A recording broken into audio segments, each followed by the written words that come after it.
Hi friends, ఎలా ఉన్నారు అందరూ? ఈరోజు ముల్లంగి చట్నీ చేస్తున్నాను.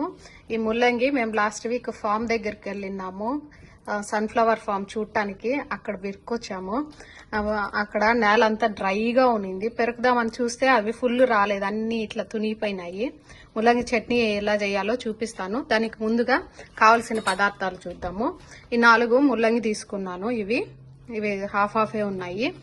అండ్ కొంచెము శనగ్గింజలు, పచ్చిమిరపకాయలు, ఒక 5 పచ్చిమిరపకాయలు తీసుకున్నాను, కొత్తిమీర, అవి కొన్ని ధనియాలు, మెంతి, జీలకర్ర, తెల్లగడ్డ ఒక పాయి తీసుకున్నాను. ఇవి పెద్ద పెద్దగా ఉంటే ఇట్లా కట్ చేసి పెట్టుకున్నాను. చింతపండు. ఇప్పుడు ఎలా తయారు చేయాలో చూద్దాము. ఫస్ట్ ముల్లంగికి చెక్కు తీసేసి దాన్ని తురుము పెట్టుకుందాం. స్టవ్ ఆన్ చేసుకొని ఇప్పుడు చిన్న ఫ్రై ప్యాన్ పెట్టుకొని దాంట్లో 1 స్పూన్ ఆయిల్ వేసుకుందాము. ఆయిల్ వేడెక్కినాక ఫస్ట్ ధనియాలు, తర్వాత మెంతి, జీలకర్ర వేసి వేయించుకుందాం ఆయిల్లో. జీలకర్ర వేసుకోండి. మెంతి, జీలకర్ర అవి కొంచెం వేగినాక తర్వాత తెల్లగడ్డ వేసుకొని వేయించుకోవాలి, తెల్లగడ్డ వేగే వరకు. ఇప్పుడు కొంచెం తెల్లగడ్డ వేగింది, దాంట్లో పచ్చిమిరపకాయలు వేసేద్దాము.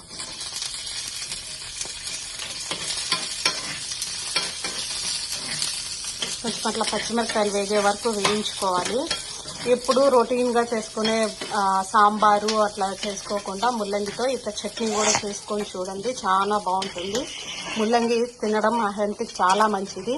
అట్లీస్ట్ వీక్లీ వన్స్ ముల్లంగిని ఏదో ఒక రకంగా మీ వంటల్లో వాడుకోండి, బాగుంటుంది. సాంబార్ చేసుకోవచ్చు, చట్నీ చేసుకోవచ్చు, లేకపోతే తురిమి చపాతీలో వేసుకొని చపాతీ కూడా చేసుకోవచ్చు. ఇప్పుడు పచ్చిమిరపకాయలు వేగినాయి. మనం ముందుగా తురిమి పెట్టుకున్న ముల్లంగి వేసి వేయించుకుందాము. దాంట్లో కొంతమంది క్లాత్లో వేసి వాటర్ పిండేసి వేసుకుంటారు. నేను అట్లా వాటర్ అంతా పిండలేదు, అట్లే ముల్లంగి అట్లే వేసుకుంటున్నాను. దీంట్లో కొంచెం పసుపు కూడా, వేయించేటప్పుడు కొంచెం పసుపు వేసి వేయించుకుందాం.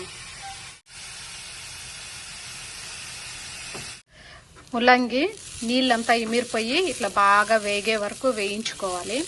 కొంచెం బాగా వేగింది. ఇప్పుడు దీంట్లో కొంచెం చింతపండు వేసుకుందాము. చూడండి, అది చింతపండు వేసినాను. తర్వాత కొత్తిమీర వేసినాను. వేసిన తర్వాత ఇంకొక 5 మినిట్స్ అట్లే వేయించుకుందాం. చూడండి, మనం వేసుకున్న కొత్తిమీర, చింతపండు కూడా బాగా వేగింది. ఇప్పుడు స్టవ్ ఆఫ్ చేసేసి దీన్ని బాగా చల్లారనిచ్చి తర్వాత మిక్సీ పట్టుకుందాం. ఇప్పుడు ఒక మిక్సీ జార్లో మనం ముందుగా వేయించుకున్న ముల్లంగి అంతా చల్లారింది. ఇప్పుడు దాన్ని ఒక మిక్సీ జార్లోకి తీసుకుందాము. అట్లనే దాంట్లో కొన్ని శనగ్గింజలు వేసుకొని గ్రైండ్ చేసుకుందాం. ఇప్పుడు చట్నీ ఎక్కువ మెత్తగా రుబ్బేసుకోవద్దండి, ఇట్లా కొంచెము కచ్చా పచ్చాగా రుబ్బుకోండి. ఇప్పుడు దీనికి పోపు పెట్టుకుందాము. ప్యాన్ పెట్టి ఆయిల్ కాగిందేమో చూద్దాము. అన్నట్టు చెప్పడం మర్చిపోయినాను, చట్నీ రుబ్బేటప్పుడు కొంచెం సాల్ట్ వేసుకోండి. ఆయిల్ కాగింది, ఆవాలు వేసినాను, కరివేపాకు, ఎండుమిరపకాయ, కొంచెం ఇంగు వేసుకుందాము. ఇవన్నీ వేయించుకుందాం.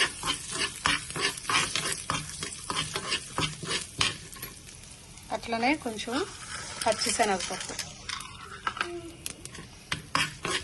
చట్నీ కొంచెమే కాబట్టి నేను తక్కువ ఆయిల్ వేసి తిరగబాత పెడతాను. ఎమ్మి ముల్లంగి చట్నీ రెడీ అయిపోయింది. మీరు కూడా తప్పకుండా ట్రై చేసి చూడండి, చాలా బాగుంటుంది. ముల్లంగి చట్నీ రెసిపీ మీకు నచ్చినది అనుకుంటాను. నా వీడియోస్ కన్నా నచ్చితే లైక్ చేయండి, షేర్ చేయండి, సబ్స్క్రైబ్ చేసుకోవడం మాత్రం మర్చిపోవద్దు. మళ్ళీ ఒక మంచి వీడియోతో మళ్ళీ కలుద్దాం. Bye friends.